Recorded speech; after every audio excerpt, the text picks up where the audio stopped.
जो बहुत सोता है उसको कभी योग सिद्ध नहीं होता।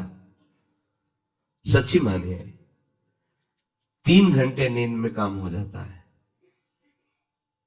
अधिक से अधिक 4 घंटे। ये सोना हमारे लिए बहुत हानिकारक है और ये सोना हमारे लिए लाभदायक भी है। दोनों बात समझना। जिसका स्वभाव बन जाता है कि जहां बैठे वहीं सो गए, जहां बैठे, ऐसा हमने देखा है। बैठे 2-4 मिनट जहां एकाग्र घोंटा बजने लगे, ये क्या है? ये दलिद्र है क्यों? अरे तुम साधक हो, ये दलिद्रता क्यों? क्या यही उपासना में तुमने सिद्धि प्राप्त की है? जहां बैठ जाओ वहां तुम लड़खड़ा गए, लार बहने लगी, सोने लगे, घोटा बजने लगे। ये दलिद्रता है, ये तमोगुणी है। ऐसा नहीं। एक बार नींद को समय दिया है, 3 घंटे 4 घंटे, आ जाए तो आ जाने, उसको निमंत्रण नहीं देना, राधा राधा राधा, और जग कर फिर वैसे ही अपनी दिनचर्या, कोई भी फर्क नहीं पड़ना। आप अभ्यास कीजिए, कोई फर्क नहीं पड़ेगा। कई दिन बराबर जगने पर भी आपकी दिनचर्या पे कोई फर्क नहीं पड़ेगा। जो अपना स्वभाव बिगाड़ रहे हैं वो अपना नाश कर रहे हैं। अधिक पड़े हैं, सो रहे हैं, ये ठीक बात नहीं है। बार बार जो अधिक पड़े रह करके सोने का अभ्यास किए हैं, वो कहीं भी रहे, उनको बार बार नींद सताएगी। पड़े रहने में जिनको सुखानुभूति हो रही, सोने में जिनको सुखानुभूति हो रही, वो भजन क्या करेंगे? जो ज्यादा नींद लेते हैं उनकी गाढ़ नींद कभी नहीं होती है। मतलब अब सो चुके, थक गए, ऐसा नहीं आएगा। उनको बहुत प्रकार से विघ्न पड़ने लगते हैं, स्वप्न आदि आने लगते हैं, नींद का स्वरूप लंबा हो जाता है, 10 घंटे 12 घंटे। हमको एक ने बताया था कि हम केवल भोजन के लिए उठते हैं और अपने कमरे में ही पड़े रहते हैं, 18 घंटे वो सोते हैं। वह क्या जीवन आपका है? ये जीवन है? सोना बहुत हानिकारक है। अरे हम परमार्थ के पति के, जितनी बार नाम जप कर ली वो हमारे बैंक में जमा हो गया। सो के क्या बर्बाद करना है? 3 घंटे 4 घंटे, इसके 5-6 घंटे वो उनके लिए है जो बहुत श्रम परायण है, परिश्रम करते हैं शरीर से, साधक के लिए नहीं। 3 घंटे पर्याप्त है। आप अभ्यास करके तो देखिए, 3 घंटे में आपको बिल्कुल 24 घंटे के लिए तृप्ति मिल जाएगी। हाँ बिल्कुल ठीक है, अभ्यास कर लीजिए। दिन में लेटे रहने पर भी 1 मिनट नींद नहीं। अभ्यास कीजिए। अभ्यास अमृत है और अभ्यास ही मृत्यु है। आपने जैसा अभ्यास कर लिया, अमृत का अभ्यास किया तो अमृत है, और मृत्यु का अभ्यास किया तो मृत्यु है। भोगों का अभ्यास करना, सोने का अभ्यास करना, प्रपंच में अधिक रुचि रखना, ये सब मृत्यु है। नामामृत, लीलामृत, रूपामृत, धामामृत, इसका अभ्यास करो, अमृत है ये। शरीर उसका बहुत सोने पर भी आलस्य से भरा रहेगा। आलस्य के कारण वो भजन में जे भी बैठेगा 2-4 मिनट में ही माला छूट जाएगा और नींद आ जाएगी। ऐसा दर्शन होता है। वो बहुत कोशिश करते हैं, बस ऐसे हो जाते। ये कैसे हो गया? तुम्हारा क्या अभ्यास है? ऐसे कैसे कोई हम पे ऐसे कैसे हावी हो सकता है? कोई हमारे ऊपर ऐसा कैसे शासन कर सकता है? चाहे नींद हो या काम हो या क्रोध हो, आप क्या हो? आप समझो, आप भगवान के अंश हो और आप इतना अधीन होते चले जा रहे हैं शरीर के। सत्संग हो रहा है, आप मुंह बगाड़ के सो रहे हैं। कीर्तन हो रहा है, आपको झटके नींद के आ रहे। धिक्कार है आपको जीवन को।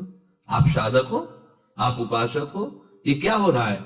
जहां आपको संपूर्णतया सावधान होकर चैतन्य रहना है, वो आप सो रहे हो। कैसी आपकी दिनचर्या, कैसी आपकी साधना है? आप हो क्या? विचार करना चाहिए। डांटने की विषय नहीं है, कोई तुम्हें जगाए विषय नहीं है। भगवत कृपा से जीवन में कभी अलार्म नहीं बजाया कि हमको इतने बजे उठना है, पता नहीं उठ पाए कि ना उठ पाए। अभ्यास योग युक्त चेतसा नान्यगामिना, ऐसी स्थिति हो कि हम उठ ना पाए तो बात अलग की है। बख्शना नहीं इस शरीर को, अब भाई हमें चलो हम नहीं आ रहे, ऐसा नहीं। अगर सांस है, दम है, बिल्कुल इसको बख्शना नहीं। हम केवल आपको उपदेश नहीं कर रहे, बख्शना नहीं। शरीर के प्रति इतना प्यार नहीं दिखाना कि वो हमारे प्यारे से हमको दूर कर दे, ऐसा नहीं। ये जड़ वस्तु है, ये चैतन्य नहीं है। तुमसे ये चैतन्य है, तुम अपनी चैतन्यता को समझो, इसके अधीन हो रहे हो। ये तो बहुत बुरा लगता है जब कोई साधक सत्संग में या माला लेकर भजन करने में या पाठ करने में सो रहा है, तब लगता है। ग्रंथ सामने खुड़ा है, थोड़ा पाठ कर, ऐसे ऐसे। एक जगह दर्शन किया, दर्शन कर ले जाते तो भागवत का स्वाद है। ओ श्री जी के सामने भागवत पढ़ते पढ़ते नाक और माथा पूरी भागवत में रख दिया, और 2500 लोग आ जा रहे हैं ऐसे। तो उनको जैसे कहते हैं, पंडित जी श्री हरिवंश, हाँ हाँ श्री हरिवंश। अभी हो क्या रहा है, क्या हो रहा है? अगर आपके अंदर नींद है तो आप चैन से 1-2 घंटे सो लीजिए और फिर बैठिए, चैतन्य होकर बैठिए। ये अपमान है शास्त्रों का। आप चैतन्य घन प्रभु के वचन पढ़ रहे हैं, आपको नींद आ रही, प्रभु की चर्चा हो रही, आपको नींद आ रही। कभी विषय चर्चा में आपको नींद आई? कभी फिल्म देखने में नींद आई? नौटंकी नाटक देखने में, रिश्ते नातेदारों से बात करने में, रिश्ते नातेदारों, आपका लड़का विदेश में रह रहा हो, उसकी कोई बात बता रहा हो, आपको नींद आएगी? नहीं आएगी। लेकिन अपने परम प्राण स्वरूप आत्म स्वरूप श्री प्रियालाल की चर्चा हो रही, आपको नींद आ रही है। अब हो क्या हो, जरा विचार करके देखिए। तो ये आलस्य के कारण उसके भजन में भारी बाधा हो जाएगी। उसका योग कभी सिद्ध नहीं होगा जो अधिक सोता है। सबसे प्रार्थना है, आप अपने लिए नींद का समय निश्चित करें अपने हिसाब से, शरीर का परिश्रम देख करके। अब जैसे जो उपासक रात भर सेवा में लगे रहते हैं, हम उनके लिए कहेंगे कि चाहे दिन हो चाहे रात हो, आप 4-5 घंटे आराम से सोइए। प्रार्थना है कि सोइए, क्योंकि आप जवान साधक हैं, सोएंगे तो आपकी इंद्रियां फिर भजन में लगेंगी। आप अपने को देखिए, यदि आप कोई सेवा बल वाली नहीं करते हैं तो 4 घंटे से ज्यादा आप नहीं दे। अच्छा उपासक 3 घंटे में हो जाता है। अब आप लोग देख लीजिए, अपनी एक दिनचर्या में नींद का समय आप निश्चित कीजिए, और जो निश्चित कीजिए उसे कम से कम 10 वर्ष से तो निभाइए। या 2-4 दिन में दिनचर्या बदल जाती है, ऐसे नहीं होना है। साधु का ऐसा नहीं होता। कुछ नियम लो तो 10-5 वर्ष से तो चलो, 2-4 दिन में सब फिसल जाते हो, क्या फायदा है? एक नियम लो, हम इतने घंटे सोएंगे, हम छूट देते हैं आपको। आप अपने आप ने नियम लो कि हमारा इतने घंटे में हो जाएगा। उस घंटे को आप लिख लो अपने सामने कि मुझे इतने घंटे केवल सोने के लिए सत्संग में अनुमति है, क्योंकि हमने वहां इतना नियम लिया था। आप ले, बताने की जरूरत नहीं। आपके द्वारा लिया हुआ नियम फिर आपसे कभी नहीं टूटना चाहिए। स्वीकार करो आप अंदर से कि आप इतना सोएंगे, पर लिमिट हम बता देते हैं। शरीर अधिक श्रमित जो सेवा में होता है 5 घंटे, गृहस्थी है तो 6 घंटे, साधक है 4 घंटे। भजनानंदी को कहना ही नहीं पड़ेगा, 3 घंटे में हो जाता है। इसी के अंतर्गत आप चयन कर लीजिए। 6 से 7 में मत बढ़ना, क्योंकि सत्संगी हो, इतना भारी श्रम तुमसे नहीं होता। बलराम ब्रजवासी है, 20 वर्ष की बात बता रहे, एक दिन की नहीं, 20 वर्ष की नित्य दिनचर्या से वृंदावन की परिक्रमा, और कितनी मेहनत से चक्की चला करके 150 रुपया करके घर परिवार चलाना, संत सेवा करना, सत्संग सुनना, ये सब गृहस्थ है, परिवार है, भागे घूम रहे हैं परमार्थ के लिए, नंगे पैर पूरे वृंदावन। 20 वर्ष पानी गिरे, पत्थर गिरे, कोई मतलब नहीं। इतनी इतनी एड़ी फट गए एकदम। अब उनको क्या कहोगे? साधु नहीं कहोगे तो क्या कहोगे? ब्रजवासी हैं, रात दिन प्रभु का नाम स्मरण, सत्संग, परिक्रमा सब कर, और मेहनत उठा उठा के बोरा भर बेचना, उसमें कहीं 10-20-50 रुपया बचा लेना, परिवार का पोषण करना। आपके लिए तो कोई सेवा ऐसी नहीं मेहनत वाली। फिर आप इतना लंबा सफर कैसे सोच सकते हैं? वो गृहस्थ होते हुए 2-2:30 बजे जगते हैं, तब अपनी दिनचर्या पूरी करते हैं। हो सकता है रात्रि के 10-11 बज जाते हो, दिन में वो चपकी में रहते हैं, कब सोते होंगे? और 20 वर्ष की दिनचर्या हम उसकी बता रहे हैं। आप विचार करो, आप साधक हैं, आप विरक्त हैं, या आप संसार से निवृत्त होकर वृंदावन वास करें, आप कितना सोते हैं? ये बंद करो, शरीर को सुखी करना बंद करो। ये शरीर को सुख देने की बात महा दुख मोल लेना है। निश्चित करो आप अपने समय को सोने का। कर लिया? कर लिया? हाँ, अपना समय निश्चित करो। जो समय निश्चित किया हो, 4 घंटे, 5 घंटे, 6 घंटे, ये धाम है, यहां झूठ नहीं चलेगा। अगर 6 घंटे निश्चित किया तो 6.25 घंटे नहीं होना चाहिए। उसी को आप विभाजित कर लीजिए, 4 घंटे रात्रि में सो लीजिए, 2 घंटे दिन में सो लीजिए। आपको अगर 6 घंटे सोना है, 4 घंटे सोना है, 3 घंटे आप रात्रि में, 1 घंटे दिन में विश्राम। अगर आपका रात्रि में हो जाता है तो दिन में विश्राम की जरूरत नहीं, आपको इस पर आना पड़ेगा। आपसे कांच छोड़वा रहे हैं, मणि पकड़ा रहे हैं आपको, घाटे का सौदा। आप क्या कर रहे हो? मणि देकर कांच खरीद रहे हो, और आपका कांच छोड़वा के मणि। इंद्रनील मणि श्याम मनोहर 7 कुंभ तन गोरी, इनके समीप चलना है, इनकी जूठन पाना है, इनके साथ खेलना है। ये सौभाग्य प्राप्त करने के लिए जो असत धारणाएं हैं उनको मिटाना होगा। जागृतो नैव चार्जुन, ये तो अधिक सोने वाले की बात हुई। अब कह रहे हैं अधिक जागने वाले को भी सिद्धि प्राप्त नहीं होती। जो बिल्कुल सोता ही नहीं है ऐसे होते हैं। पूरी पूरी रात चली गई नाम कीर्तन में, पूरी पूरी रात चर्चा में चली गई, 2-2, 3-3 जन केवल बैठ गए और प्रभु की पूरी रात चली गई। सामने योग वासिष्ठ रखा हुआ है, उसी पे चर्चा हो रही। कैसा नशा! तो आप क्या समझो, उसमें नींद आएगी क्या? जो इंद्रियों को खुराक मिलनी चाहिए वो मिल जाती है। बड़े बड़े महापुरुषों को देखो, राय रामानंदाचार्य जी, राय राम, उसका तन्मा प्रभु चैतन्य देव, पूरी पूरी रात चर्चा हो रही, पूरी पूरी रात कीर्तन हो रहा है। क्या होता है कि सुबह सब ऐसे लुढ़के हैं नींद में? नहीं, यहां उनकी बात हो रही है जिनकी अभी रुचि भजन में नहीं हुई है। उनको समय से सो जाना चाहिए, समय बर्बाद नहीं करना है।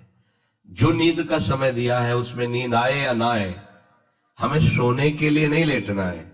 जब लेटे देखा हाँ इस समय से इतना समय लेटने में देना है, नाम शुरू किया, तन्मय हो गए। जब नींद आई, जब आंख खुली बस फिर मंत्र में तन्मय फिर लग गए। ये भजन है, इसको ऐसे प्रमाद में मत डालिए। यहाँ दिनचर्या हो गई, अब पड़े हैं, करवट बदल रहे हैं, समय निकलता चला जा रहा है, आज सत्संग में क्यों नहीं आए, सो गए थे, ऐसा नहीं होना चाहिए। जो बिल्कुल नींद नहीं लेता उसका अभ्यास ठीक नहीं होगा, उन्हें अंतर भजन में बाधा पहुंचा देगा। जो ऊंचाई पर चढ़े हुए महापुरुष हैं वो सत्संग और नाम कीर्तन और भगवत चिंतन से ऐसी सामर्थ्य प्राप्त कर लेते हैं कि वो कई दिन भी ना सोए तो उनको विक्षेप नहीं होगा कि परेशान है, इनको तो नींद ही नहीं आई है। क्योंकि उनके जागने में इंद्रियों को वो सब मिल जाता है जो सांसारिक पुरुष को नींद में इंद्रियों को विश्राम मिलता है, उनको भजन में मिल जाता है। परंतु उस स्थिति तक पहुंचने के लिए समय से सोना आवश्यक है। जब विश्राम और इंद्रियों को खुराक नींद की मिल जाती है तो वो भजन में हमारा ज्यादा सहयोग करते हैं। इसलिए उचित समय निश्चित करो नींद का, और उतना ही आप उसको शयन के लिए दो, नींद आए या ना आए, ठीक समय पर उठ जाओ। उठने की प्रवृत्ति का होता है कि सबसे पहला काम, जहां आपकी घड़ी पे दृष्टि गई कि हमारा समय उठने, तो सबसे पहले बिस्तर से हट जाओ। आप ओढ़े हो उसको तुरंत हटाओ।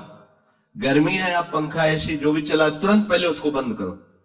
सुविधाओं को पहले हटाओ, फिर बैठ जाओ। कुछ देर नाम जप, गुरुजनों का चिंतन, फिर अपनी दिनचर्या प्रारंभ।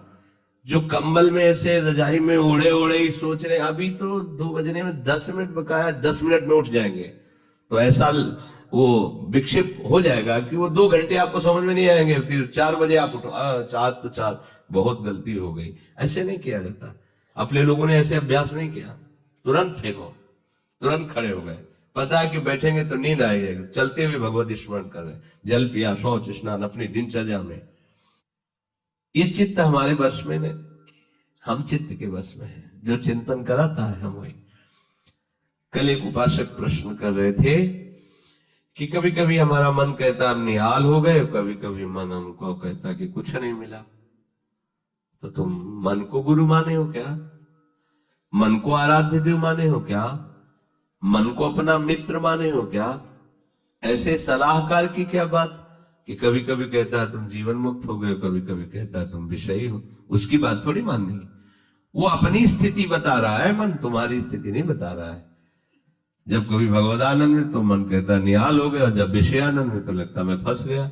तो तुम उसको देखने वाले हो, तुम उसको चलाने वाले हो, तुम ही से वो चल रहा है तुम्हारी शक्ति से, तो तुम रो काहे को रहे हो, व्यथित क्यों? मतलब कोई भी प्रश्न करने के पहले आपने चिल्ला के रो दिया। अब सब प्रश्न का रहस्य नहीं मिल पाएगा आपको, क्योंकि पहले ही देख लिया कि आप नहीं। गंभीर किसी संत के पास जाने के लिए पहले गंभीरता पूर्वक प्रश्न करो। कोई भावुकता की बात आ रही है, आप रो देते तो अच्छी बात है। अब आप प्रश्न कर रहे हो, पहले तो चिल्ला चिल्ला कर रो रहे हो, पूरा वातावरण जो है आपने गंभीरता से रहित कर दिया। और दूसरी बात, आप समझोगे क्यों रो रहे हो। अगर प्रियाजू की प्राप्ति के लिए तो सभा में चिल्ला कर रोने की जरूरत क्या है। प्रियाजू की प्राप्ति के लिए तो एकांत में रोइए, खूब नाम जप कीजिए। अगर सभा में आए हैं प्रश्न करने के लिए तो गंभीर रहिए और मुस्कुराते हुए प्रश्न कीजिए। ये रोना धोना नहीं, ये एकांत का विषय है। अपने आराध्य देव के विषय में कभी भाव आ रहा है तो बात अलग की है। हम चित्त के अधीन हो गए हैं, बस इसको सुधार करना है। चित्त की 5 अवस्थाएं होती हैं, उसी को मन कहते हैं, उसी को बुद्धि कहते हैं, उसी को आम कहते हैं। समझना, उसकी वृत्तियों के कारण अलग अलग नाम पड़ा है ना। पूरे को एक हृदय कहते हैं, बोले मैं हृदय से कहता हूं, मतलब संपूर्ण अंतःकरण से कहता हूं। अंतःकरण 4 इसलिए हो गए कि उसकी वृत्ति 4 है। एक का काम है निश्चय करना, संकल्प विकल्प करना, चिंतन करना और क्रिया को स्वीकार करना। एक ही हृदय में 4 बातें होती हैं। तो जो निश्चय उसे बुद्धि कह दिया गया, जो संकल्प विकल्प उसे मन कह दिया गया, जो चिंतन उसे चित्त कह दिया गया, क्रिया को स्वीकार करना उसे आम कह दिया गया। है एक ही हृदय। उसी हृदय को हम जब बात करते हैं तो उसे 4 रूपों में करते हैं। तो मानो अगर मन की बात चल रही तो चित्त आ गया, बुद्धि आ गई, अहम आ गया। चित्त की बात चल रही तो उसमें मन आ गया, बुद्धि, क्योंकि एक ही हृदय की बात हो रही। तो 5 अवस्थाएं मानी गई हैं। बहुत ध्यान से सुने, तो इसमें हम अपने चित्त को भगवदाकार कर सकते हैं। चित्त की 5 अवस्थाएं शास्त्रों में ब्रह्म ऋषियों ने मनन करके पाया है। मूढ़ता, मूढ़ अवस्था, क्षिप्त अवस्था, विक्षिप्त अवस्था, एकाग्र अवस्था और निरुद्ध अवस्था। ये 5 अवस्थाएं पाई गई हैं। इनमें 2 से भजन नहीं होता। जिनके चित्त में ये 5 में 2 पहली वाली अवस्थाएं जोर की होती हैं, मूढ़ अवस्था और क्षिप्त अवस्था, उनसे बिल्कुल भजन नहीं होगा। वो पाप प्रवृत्ति में ही चित्त लगाने वाले जन हैं, उनसे भजन बिल्कुल नहीं होगा। जिनके ये विक्षिप्त, एकाग्र और निरुद्ध ये गौड़ है, एकदम दबे हुए हैं, और मूढ़ता और क्षिप्तता ये जागृत है, बहुत विशाल, उनसे भजन नहीं होगा, साधन नहीं होगा। वो पापाचरण रत रहेंगे, दान पुण्य भी करेंगे तो अहंकार की धरा में होगा। अब यहां से शुरू होता है साधन। विक्षिप्त से कभी भजन होता है, कभी विषय चिंतन होता है। ये विक्षिप्त चित्त का होता है। कभी प्रभु अच्छे लगते हैं, कभी संसार अच्छा लगता है। अभी ये आगे पद्धति नहीं बढ़ी, ये विक्षिप्त है, पर ये अधिकारी है भजन का। इस अधिकार वाले उपासक को जब साधु संग मिल जाता है और सत्संग मिलता है, तब वो बार बार सत्संग के प्रभाव से विक्षिप्तता को अगली पद्धति में बदल देता है, एकाग्र। अब वो एकाग्र होने लगता है कि मेरे जीवन का उद्देश्य केवल भजन है, केवल प्रिया प्रीतम की प्राप्ति है।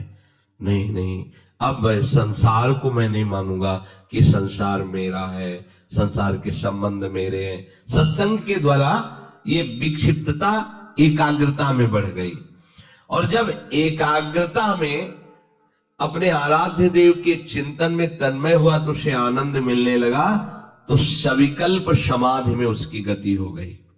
सविकल्प, अभी विकल्प चल रहा है पर वो सम अवस्था को प्राप्त हो रहा, आनंद का अनुभव होने लगा। विक्षिप्त से भजन प्रारंभ होता है, एकाग्रता में उसको आनंद का अनुभव होने लगता है, और आगे है निरुद्ध अवस्था, चित्त की चलने की गति ही खत्म हो गई, अपने आराध्य देव में चित्त फंस गया, निरुद्ध हो गया। इसे कहते हैं निर्विकल्प समाधि। आप कोई कल्पना नहीं रह गई, केवल सम अवस्था, भगवदाकार वृत्ति, परमानंदमय। अब ये चित्त प्रिया प्रीतममय हो गया।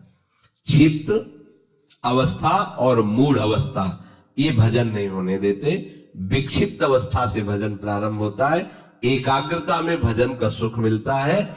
इसके आगे जब एकाग्रता ऐसी बढ़ती है कि अपने आराध्य देव के सिवा कुछ चिंतन ही नहीं करता चित्त, तो उसे निर्विकल्प समाधि कहते हैं। वो हर समय आओ स्वामी जी महाराज कह रहे चित्त न डुला इतु आओ समाधि भीतर। अब वो उठते बैठते चलते फिरते क्रियारत होते हुए भी समाधि में रहता है। अपने आराध्य देव में चित्त निरुद्ध हो गया, अब चित्त पंग हो गया, अब हटाने से भी नहीं हटेगा।